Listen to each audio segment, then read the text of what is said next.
That's what I'm talking about. Josh Donaldson gone. Let's do it again. Josh Donaldson gone. Anthony Volpe still second base. Let's go. Woo! Anyhow, welcome to another edition of Carton and Roberts. Evan Roberts, Craig Carton.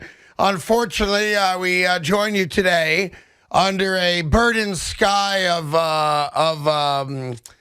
negativity and depression as the collective New York sports world within the last hour or so got terrible news that we have lost one of the great New York athletes and gentlemen in sports that has ever graced the floor of Madison Square Garden and the streets of New York City as the legendary New York Knick captain Willis Reed sadly passed away. We found out, I guess, about an hour ago.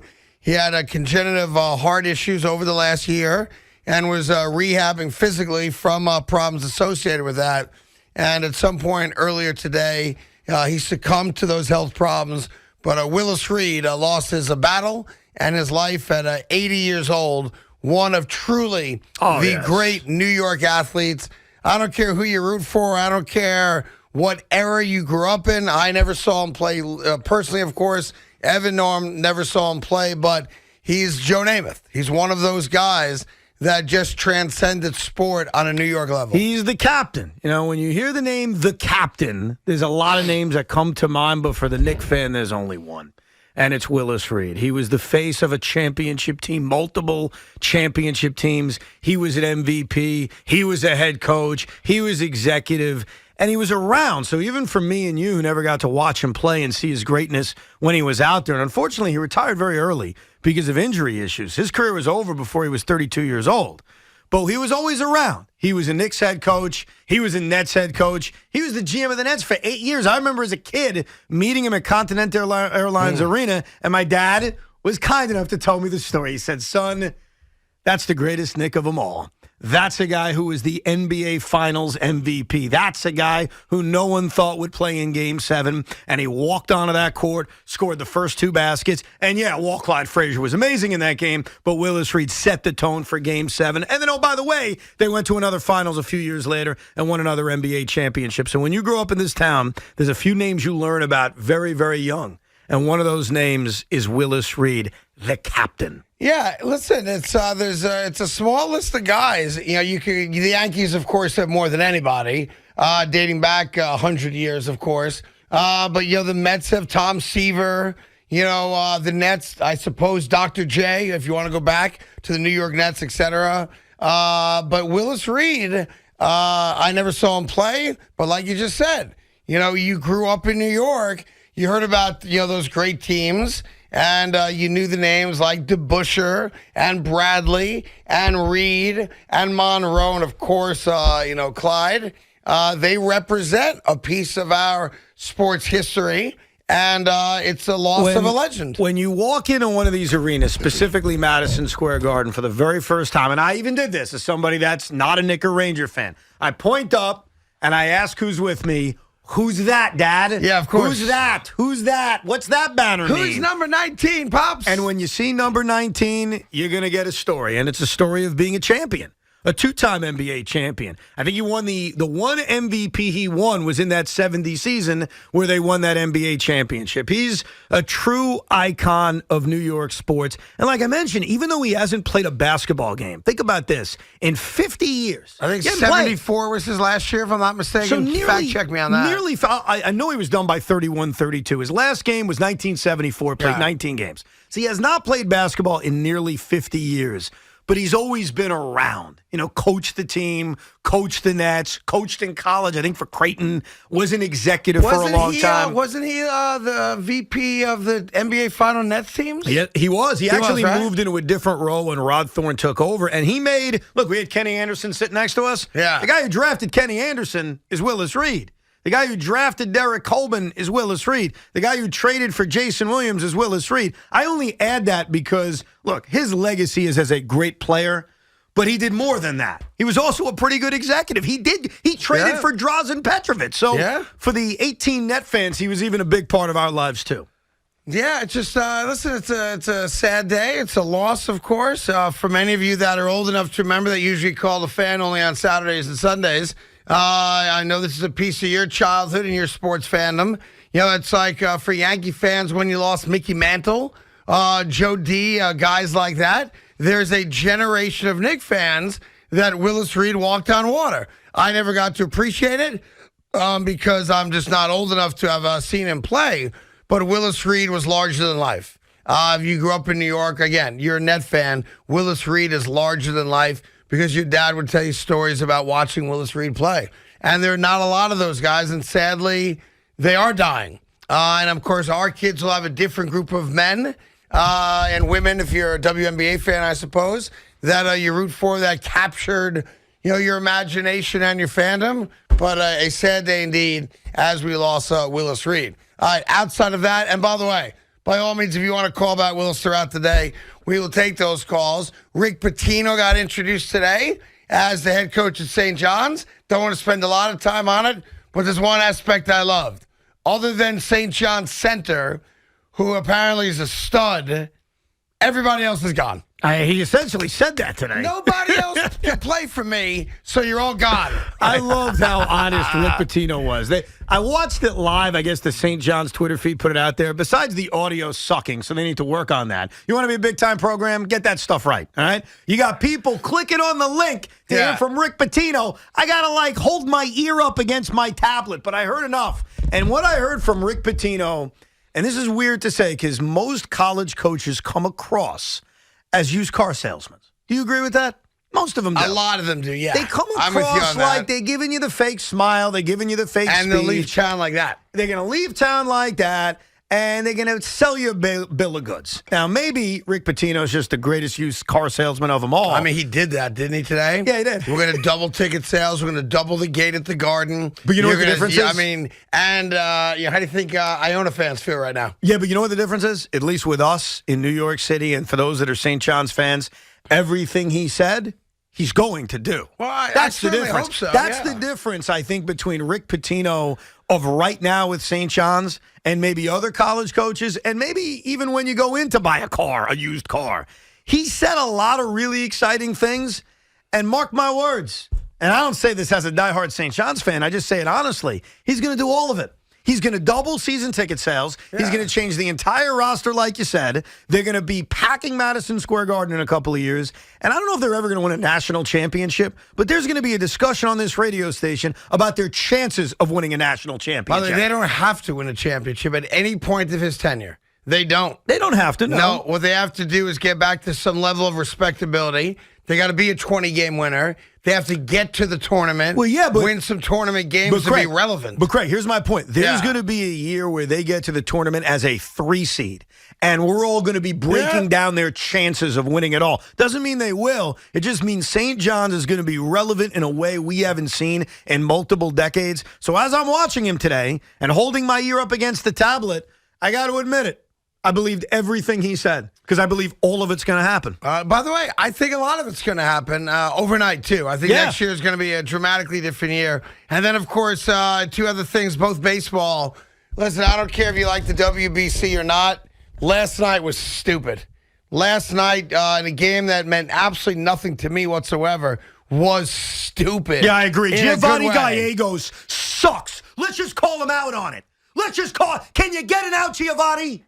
I don't know who you're talking you about. got to lead in the 9th inning. Yeah. You give up a double to Shohei Ohtani. I mean, what a disaster that 9th inning was. That feels like me as a Met fan watching the predominance of Edwin Diaz. So you could talk about how great it was. You had a great time. I had a horrible time. Why? I watched Team Mexico blow a 3-0 lead. That's what I saw. I saw the umpires trying to give that game to Japan. Oh, stop it. And Patrick Sandoval said, no problem. You're going to squeeze me on an 0-2 pitch? Boom, strike 3 on the next pitch. But that was an absolutely brutal 9th inning. Yeah, it was awesome, and Giovanni Gallegos, you're better than that. You're supposed to be like a legitimate big-time closer, and you spit the bit. Well, I thought it was great last night. You celebrated all you want. Yeah. That was a brutal loss. And now it sets up great theater tonight. Team Japan Ohtani's going to close the game out if Japan's got the lead against Team USA, and we're throwing some journeyman pitcher I never heard of on the mound. I don't even know who the guy is tonight. But beyond that, I want to talk a little Yankee baseball with you tonight, and I'll tell you why. Because I saw something today, and I've seen enough now. It's obvious. Anthony Volpe leads off and plays shortstop for the New York Yankees, and there is no other answer. No disrespect to Peraza, no disrespect to anybody else that you'd rather see there. Probably nobody. But I think at some point you do the obvious, and you don't make the kids sweat it out. You don't make the fan base sweat it out. You sit down with Anthony Volpe today, and you say, AV, come to my office. I want to congratulate you. You're the starting shortstop for the New York Yankees on March 30th. That's what you do. It's obvious. It's the only right move. And you figure everything else out off of that.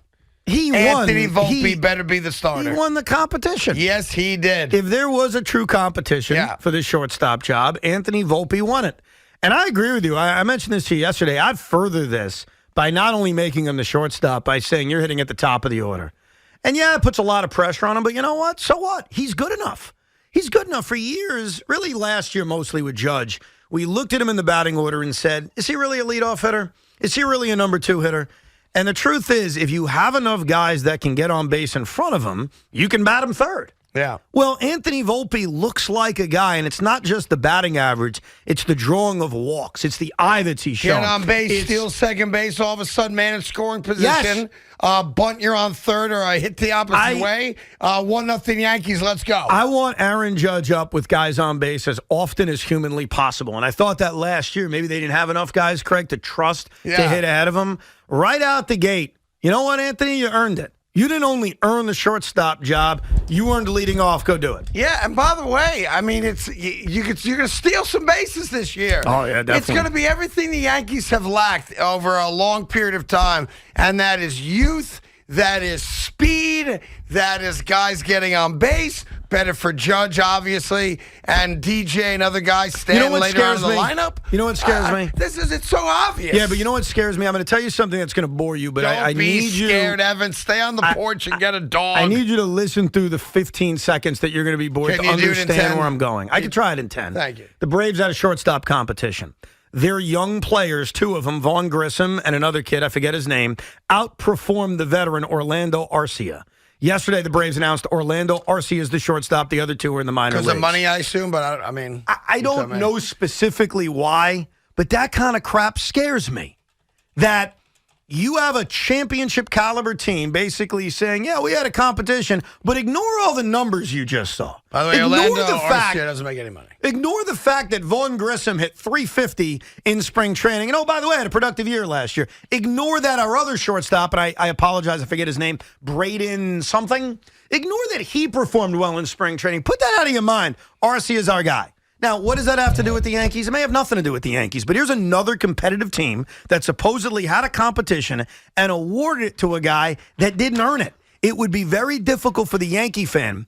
No offense to Peraza, who I get it. His glove is fantastic, and he's also a prospect, but it would be very difficult for specifically Anthony Volpe to not be the shortstop and have Yankee fans not be completely out of their mind, pissed off about it. Especially because there's no benefit to playing him at AAA. Like, that doesn't do anything service for time anybody. Manipulation, the Yankees don't need to worry about that. Let's forget about service time. I hear you. I know a lot of teams, the Yankees have as well, are very sensitive to that. It's either a competition and there's going to be a winner of that competition, or there's not. Right? This is not the first season of American Idol when Sanjay got to the finals because America was having fun with a TV show. All right, the legitimate winner of this competition. You like that reference? Yes, I love Sanjaya. Yeah, the legitimate winner is Volpe. And by the way, I know there's a thing in baseball about making the kids sweat it out and, playing games with them and all that crap. Stop.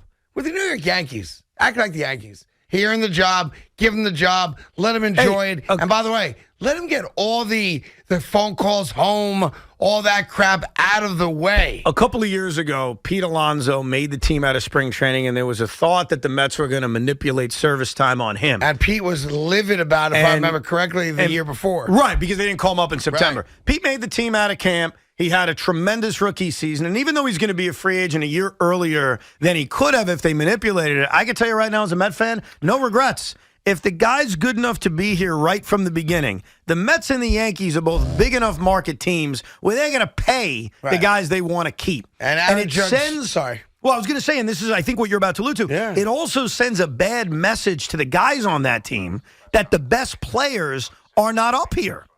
And that's why when Aaron Judge says the best players need to be here, the best players need to be here. Well, Aaron Boone just spoke after today's Yankee game, and he was directly asked, of course, he'll be asked every day now, is Volpe your starting shortstop? And apparently my guy Boone just said no decision has been made on who the starting shortstop is going to be on opening day. You know why? Because Volpe's going to be the starting second baseman after they trade Gleyber Torres somewhere else, which is on the table. Look, John was saying it on the broadcast today, too. We mentioned it yesterday. Someone may be traded before the start of the season. And no, Yankee fans, let me just put this out of your mind now.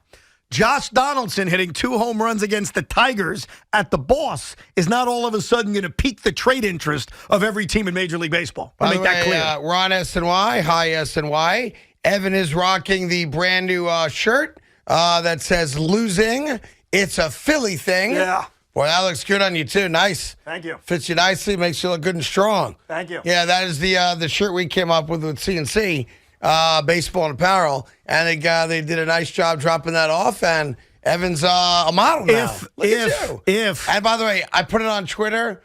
Boy, Philly fans are so sensitive. Oh, you just realized that? It's a T-shirt, and I'm getting like death threats about it. If things hold up and the Nets play the Sixers in the first round, would this be a bad idea to wear in Philadelphia, in your opinion? If the Nets play, so you're the 6, they're the 3? Yeah. You don't wear it in Philly. That's a problem. Well, I mean, listen. What's going to happen? You had a good run.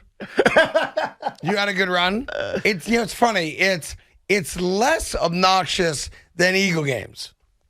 That's for sure. Yeah. But it's the same people. Oh, yeah. It's the same people. They just don't have all day to drink. That's right. Before they go into a stadium, and it's usually a weeknight. Yeah. There's the random weekend game, obviously, as well. Yes. But I think you rocked that at Barclays. Matter of fact, the Nets play tonight, do they not? They do. Against the Donovan Mitchells and Jared Allen. I think tonight you rock that just to see how people react to it. Oh, yeah, no, I am. Yeah, take some pictures with people, rock it out. I'm going to wear it tonight. Baby Bubba. Oh, Baby Bubba. Who are you going to the game with tonight? By myself. I don't want to go with anybody. By myself? Yeah, when the games start to get big like this, I want to be alone. You have 2 tickets, buddy. I'm sitting by myself. I didn't invite anybody either, by the way. It's not like anyone rejected me. Tommy was telling me he was looking to go tonight. No, thank you. No offense.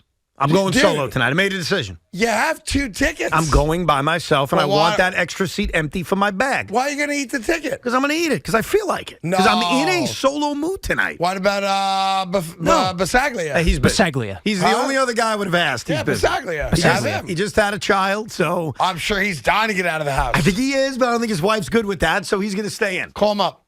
Let me help him out here. If Bisaglia can go, will you invite him? He's the only guy I'd go with. Right, so Tommy's out, Big Mac's out. I obviously don't want to go. I really don't want non-Net fans with me, no offense. And he's the only guy I would go with. What about Keith McPherson? Yeah, Keith's fine. I mean, Keith stops by a lot, so yeah, I go with Keith too. So you would invite Keith? Oh, he's probably on the radio though, right? Wouldn't Keith be on the air tonight? Well, he comes on after the game, yeah. Keith usually spends a quarter with me. How could he come anyway. on after the game? He comes on after the game. We air the Net games. We do? On the radio, yeah. On the radio station. When did that start? 10 years ago. Decade ago? Yeah. No. Come on. Yeah. We air Nets games? We do. Yes. We're the flagship station for the Brooklyn Nets for now. I don't think that's accurate. Are you guys playing like you're trying to trick me on this or something? No, we air Net games. WFAN's the home of Nets basketball? The home of Nets basketball. The home of Mikal Bridges. That's awesome. So I guess Keith could go with you to the game. Yeah, Keith always stops by, and that's another reason why I keep the seat empty. So if Keith comes by, there's a seat for him. There's an empty seat first for Keith McPherson? That's right. Nice. All right, going to the game alone. I will get all your calls, 877-337-6666. I also have a surprise. And it is not Casa della Mozzarella. It is something else, Evan. I have a surprise. And I'm going to bring it in after the break. Oh. And I will allow you to walk the audience through what the surprise, and I'll just say this. It's a box in a bag. A box and a bag? In a bag. Or a box in a bag? I'm going to bring in the bag. Yeah. And then I'm going to take the box out of the bag. Who's the surprise for? Well, Like, is it for the audience? Is it for me? Is it for Loogie? It's Who's it more for you, but I think the audience will appreciate the surprise. Fair enough. But it's mine. Fair enough. That's all I'm saying. Like, I'm going to show you something that I own. Oh, God. All right? I got a bad feeling now. I think I know what it is. I'm going to show you something I don't own. like it. But you'll be surprised that I own it. Yes. That's all I'm saying. Yes. I'm going to leave it at that. And we'll do it right after the break, so you don't have to worry about it. By the way, my friend Mike Biseglia is Yes. listening. He said he can't go, but he has one request. Yeah. Do not take Tommy. So I will honor that request and not take Tommy. That's his request. By the way, I think that's a fair request. That's all he said. And he has a little baby at home? He has a baby at Oh, home. well, congratulations to the Beneglias. The Biseglias. And I approve that request. That's his request. Yes, I approve that request. Yes, I do. I think it's a fair request, actually. I think so, too. I have no issue with that. Tommy's a big Knick fan. We're going to do damage. Yeah. Yeah, especially defensively. Yeah, that was damage with a 5-point lead late against the undermanned Timberwolves that made my guy, Torian Prince, look like Steph Curry. Yeah, what do you have, 90 last night? I think it was about 90 points last night? Close. Yeah. Here's Stevie in Bayside. Stevie, what's on your mind, buddy? What's going on, guys? As much as I would love to see Volpe start the season, that is just not in the Yankees DNA. I saw something somewhere where... Do you mind if I apologize? I don't like to interrupt callers, but I hope you'll be appreciative of this interruption. Because it's an interesting take you had. It's not the Yankee way. The Yankee way exactly is what in the last 13 years? Well, you have a point there. I Right. mean, it hasn't been winning any World Series. I So get maybe that. the Yankee way is not the right way to do things And anymore. also, Aaron Judge in 2017, after his cup of coffee in 2016, in which he was bad, he played on opening day 2017. He was ready to go, so it's not completely unorthodox. But a rookie starting the season who's never played any, Major League Baseball, coming straight out of Double-A or Triple-A, and starting the season, as a regular infielder. I saw something written that it hasn't happened since 1955. Okay, For the New York Yankees, you're saying? For the New York Yankees, yeah. Without playing a game. It's a weird technicality, though, because Derek Jeter didn't play that much in 1995, but in 1996, he was in the starting lineup opening day in Cleveland. So you may be right in terms of the whole true definition of he's never, ever played a game, because Jeter and Judge got little brief cup of coffees the year before their rookie season. But Anthony Volpe has earned being the exception, because they need someone to start at shortstop. Clearly, the veteran from last year, Isaiah Kiner-Falefa, to me is out. I think he's out of the competition. I think it's down to Peraza and Volpe. I don't think there's anybody else. I think IKF's out. IKF is a utility guy now. And you know what IKF should do? You want to make his ass valuable? Put the equipment on and be a catcher again like he used to. Want to bring some value to yourself? Yeah. Because you can hit.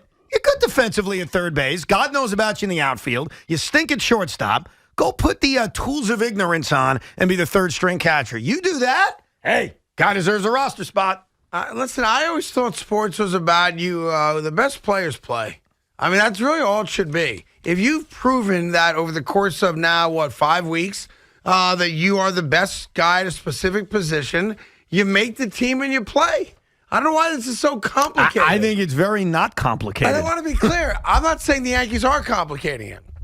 They just haven't, given the dog the bone yet. But what do you think they're going to do, though? I think Anthony Volpe is going to be the opening day shortstop, because if I see it, and you certainly see it, obviously Aaron Boone and Brian Cashman see it also. Now, I can't speak to whether or not they're contemplating, a trade of Glaber because they think they're a better defensive team with Volpe at second and Praz at short. Craig, I don't know the answer to They that. have too many guys is part of the problem Fair right enough. now. More complicated by the fact that you've got not one but two young shortstops who deserve to be on the Major League roster right out the gate. I really view it this way, all right? Who are the best players? Play them. And, so they made a mistake with IKF, obviously. They made a mistake with Donaldson, certainly last year. I don't care that he hit 2 home runs today. I'm with you. There's going to be odd men out, not just one guy. That's Aaron Boone's job to manage that, right? So, again, I can't speak to trades and all that. I have no idea. But I think sports sometimes is very, very simplistic, and that is the best players play. I know that Brian Cashman doesn't care about what people say about him, nor should he, by the way. He shouldn't care about that. but it is going to be very difficult to explain to this fan base why Anthony Volpe is not on this team to start the year. Now, what do you think the reaction's going to be? Fire Brian Cashman? I think there'll be mass hysteria, yeah. All right, so Big Mac, you've long been a Cashman supporter, pardon me. Well, if fire Cashman, that's, today. Okay, now I'm just asking you the question. If they announce, whether today, tomorrow, whenever it is, prior to March, next to Thursday, that Anthony Volpe, let's go 2 answers. Number 1, Volpe's not the starting shortstop, which is one answer. Right. But he's on the roster. Or number 2, he's not even on the roster. How do you react as a diehard fan who has always been supportive of the general manager? Yeah, I'm pissed off. Pissed off? Yes. He won't be on the roster without being a starter. They won't do that to him. He's going to because they want him to get at bats. Yeah, he's playing every day now. He may be the everyday second baseman if they make this Glaber trade. That Big Mac and I agree about a Glaber trade. It's not. It's logic. Logic says they can't trade DJ, nor would I coming off a bad year. Can't trade they Donaldson can't trade Donaldson. Number. I don't think they're trading either of the young shortstops. They don't want to. No. Yeah. The guy who has value around baseball is Glaber Torres, and you can get a middle of the rotation arm. You may get an outfielder, which they could really use if you're just looking at the roster. Yeah. So I've tried to figure out a guy specifically to try to nail it. I haven't been able to do that the way I did with the Kevin Durant trade because it's not as obvious. But I do think there's a very good chance that he's the guy traded before opening day. And then open up both spots for him and Peraza. Correct. Because I don't think they want to send Peraza down. Peraza deserves. Here, let me just say this about Peraza. So Peraza's not had a good offensive camp. His glove at shortstop's amazing, and he played well last year when he was up here. Yeah. Oswald Peraza has also earned an opportunity to be on the Major League roster. I think we all agree with that, but Volpe has earned the chance to be a starter too. Yeah. Why can't the Yankees just, buy out Aaron Hicks's contract or buy out contracts like they're the Yankees? Well, Hicks wouldn't help. It's not Donaldson. So accept the loss. They could. Yeah, they could. I know I'm sure there's probably Yankee brass going, last year was an anomaly. Yeah. Got off to the bad start with the nonsense off the field and the racial stuff. We believe that Josh Donaldson's going to revert back, maybe not to MVP form, but become 270 hitter again and hit 30 home runs. He's had an OPS. Right? He's had an OPS over 800. Don't talk about stuff. Saying. Don't talk about that. Don't talk about weird. You said batting average. Numbers. I say OPS. It's not that much of a difference. Let me just walk you. Yeah, one matters. The other one doesn't. Every baseball fan knows OPS. No, I didn't bring up Wrong. some obscure stat. Okay, no. Let me walk you through something right now. No. OPS is for you weasels. No, it's not. You're wrong. No, you're wrong. Because the weasels Any say baseball so? fan who cares what we're talking about knows OPS OPS. plus is for us weasels. It's a bit much. I'm gonna help you both out again. I didn't say hard hit rate. I didn't say barrel rate. I didn't say launch angle. I didn't say BABIP. I didn't say any of the other stuff we're talking about. I said OPS.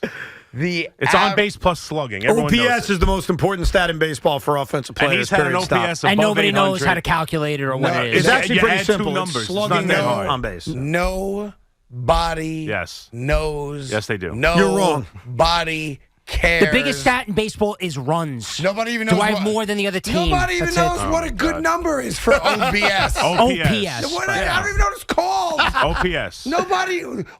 Is a 6 a good number? No, it's terrible. Is a 9 a better That's where number? Donaldson was last year. I mean, it's 9. You guys, this inside baseball crap. That's why baseball's got problems. That is not true. Because you guys talk. It's like talking French. I can say voulez-vous coucher avec moi ce soir. Yeah. I don't know what the words mean. No, but you know the song and you remember the video with Pink.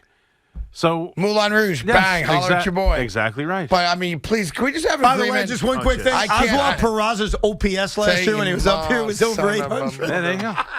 Don't do it. I'm telling you. Talk English. I don't talk with these analytical terms that the average fan has no idea. I'll make you a deal. No, Craig, I'll make you a deal. Yeah. I won't mention OPS. Yeah. You don't mention batting average, and we're good. Why batting average is an accepted, obvious. It's not anymore. Knowledgeable term. No, it's not. What do you mean not anymore? Did Anthony Rizzo have a good year last year? So it doesn't matter. Getting on base doesn't matter. You dummy. Getting on base is not batting average. Okay, batting average. Did Anthony Rizzo have a good year last year? I had an all right year. No. Did Anthony Rizzo have a good year last year? Not as good as I would have liked. Did you think he had a good year? If you had to say good year or bad year, what was it? We got hurt. Missed how many games? Played 130 games. It's fine. That's fine for you. Load management's a good thing for you. 130 to 140, I'm good with. Did he have a good year last year? Or not? Average year. I was unhappy with him. Okay, so his batting average sucked. It was 224. I was right. If you leave it at that, he was bad. But then if I mention he had 32 home runs and had an OPS of 817, pretty good year. No, not a good year. Not a good year. Hit the ball. Put the ball in play. That is. Let's go. That's Get some slugging. hits. It's putting the ball in play with damage. Stop. That's what slugging Damage. percentage is. You guys are what's wrong with baseball. No, He had 32 home runs, the most home runs he's hit in any season. You He hit guys, last being year. silly. because you guys have this thing that we're the cool kids because No. we use terms that make it sound like we know what we're talking It's about. it's- And when we get together in our silly little circle jerks, we talk baseball terminology and we make people think like, oh, we're so smart and we have letters and abbreviations. And then every year we invent a new one like Whip Me and like the Ukrainian War. And we got all these Babbitts and Rabbits and what the hell are you talking about? It's very simple. What's your batting average? What's your ERA? How many runs batted in do you have? That's it. I'm with you on the ERA. Nothing else matters. How many runs did you score? Woo! Are you done? So anyhow, we need Volpe to have an OPS above 800. You would be happy with that. Yes. Yuck. Yuck. Oh, stop. Yuck. Wait, OPS is an accepted number. and Where that everybody. at Yeah. Princeton? Oh, Who stop. uses that? Thank you, Tommy. People at Princeton use those type yeah, of that's like a terms and Harvard and stats. Princeton thing, not an FDU, FAU thing. Or K-State. Yeah, or TCNJ or any of those TCU schools is for the school. dummies. How about our poor Fairleigh Dickinson? Tobin Anderson already got promoted and left. Yeah, he a lot. enjoyed the victory. He said thank you, and he said, I'm off to take Pitino's old job. I'll see you guys later. Yeah, well, that's how it goes. Bunch of hired mercenaries. What was his whip? His whip was very good. Had a very high OPS. Solid whip. And yeah, I hate when people talk ODS. Ugh. It bothers me to my core. Because I grew up in an era where we talked about like 3 or 4 things, and that was it. Home runs, RBIs, average, ERA, wins and losses. Every day Let's or go so. to bed. Every day or so, you show us how truly old you are. Yeah. And I love it. You're an old man. You know what you become at the age of 57? Get off my lawn. Let me call the fan on Saturday. That's you, Craig. No, it's not. As a matter of fact, I fight against the man that does that. And I fight against you idiots who try to you have this little clique. This looks like a cult of baseball nerds The cult who of love baseball these dopey Stratomatic stats. I kind of like that. Yeah. What is that, the acronym for that? Cult of baseball nerds. Cult of C-O. No, you leave the O out. You don't do that. B-N. You don't The do CBN. The Cult of baseball nerds. You want to join, Big Mac?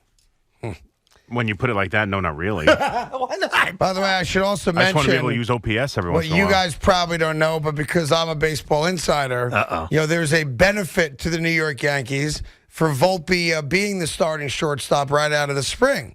There are new incentives. Yeah, don't they get like an extra pick or something? Yeah, so Volpe ends up finishing top 5 in a variety of Rookie of the Year categories. Part of the new CBA is they get more draft picks and they get more international spending money. You know what the issue with that is? Him being a rock star rookie for them benefits them beyond just his performance. So What's up? they added that in the new CBA, but here's the problem with it, and this is why it's not going to work overall. It'll work sometimes, not all times. What's more valuable? That Yeah. or The extra waiting year. an extra year to pay Aaron Judge? I think like if use you're- Aaron Judge as an example because he became a superstar and just signed that contract. Yeah. If you were dealing with that kind of let's screw around with service time kind of thing, Which I've always been against. you'd wait an extra year before giving Judge that kind of money.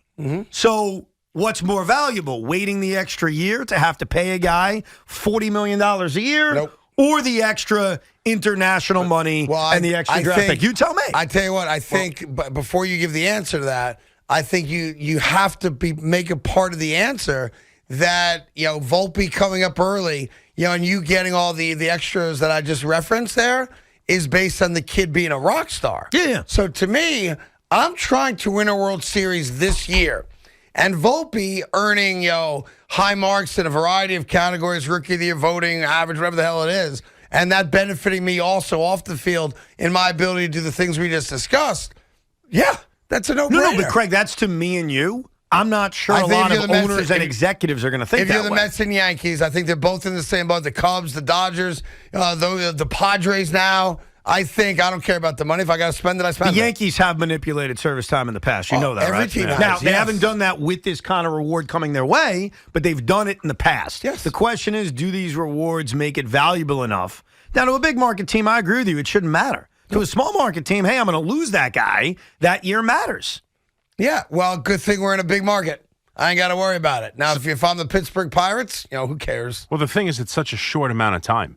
I mean, if you bring them up April 20th, you meet that requirement. Yeah, it's not a lot. It's not like you have to wait half a season. It's just a few weeks. It's another problem with baseball. But I don't think they'll I do agree it. with you. That is a problem with baseball. Yeah. They tried to fix it in the CBA. I'm just not convinced that those rewards necessarily fix it. But no Yankee fan in this market want to hear about service time manipulation. Anthony Volpe has earned a starting job on the New York Yankees. Yes. Period. Yeah. That's it. No, listen, he has. He absolutely has. You know the only reason I'm talking baseball with you guys today?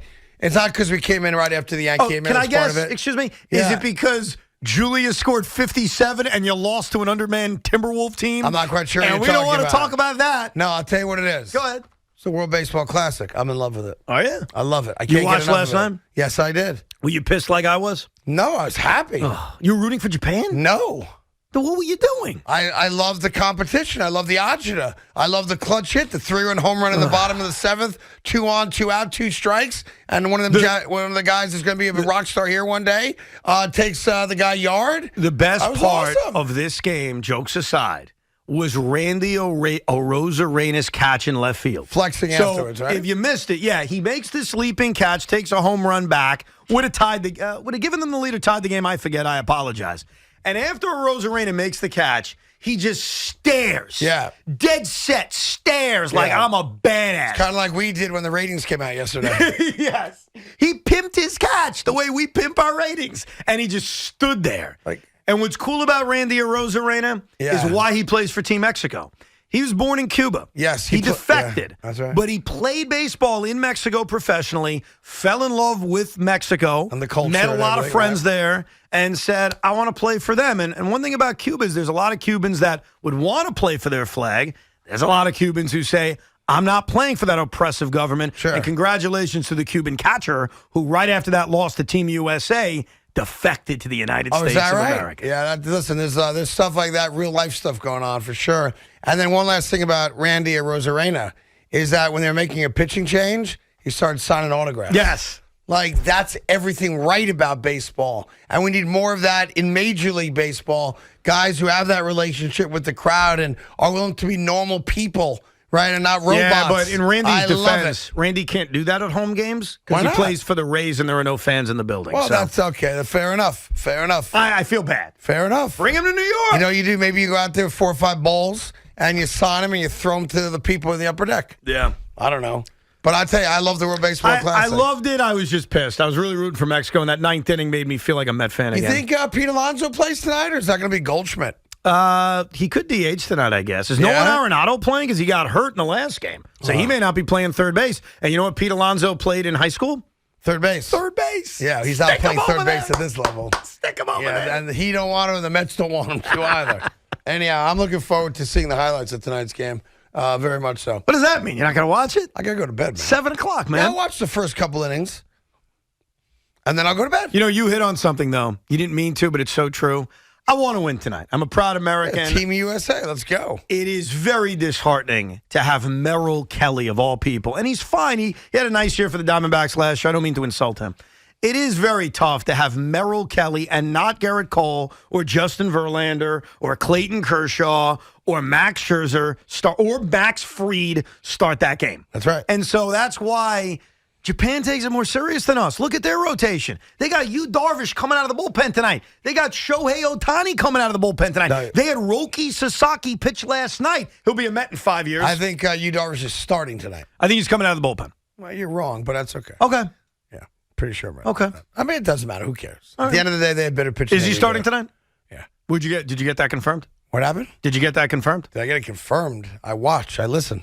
Watch what? I read this morning he's going to piggyback the Japanese starting pitcher. That's what I read. I don't know why I've just used the term piggyback. Because that's what it's called when another starter follows a previous starter. It's a baseball term. See, again, you with the inside analytical crap that nobody cares about. Piggyback? Yeah. What's next? The hokey pokey? Is that what we're doing, That's Tim? in the third inning. 877-337-6666. We got a big surprise, a box in a bag for Evan coming up after the break. And, of course, all your calls on all the baseball, Volpe and the Yankees, tonight's game. And for those of you that have some memory you'd like to share because it'll make you feel better regarding Willis Reed, we'll take those calls as well now.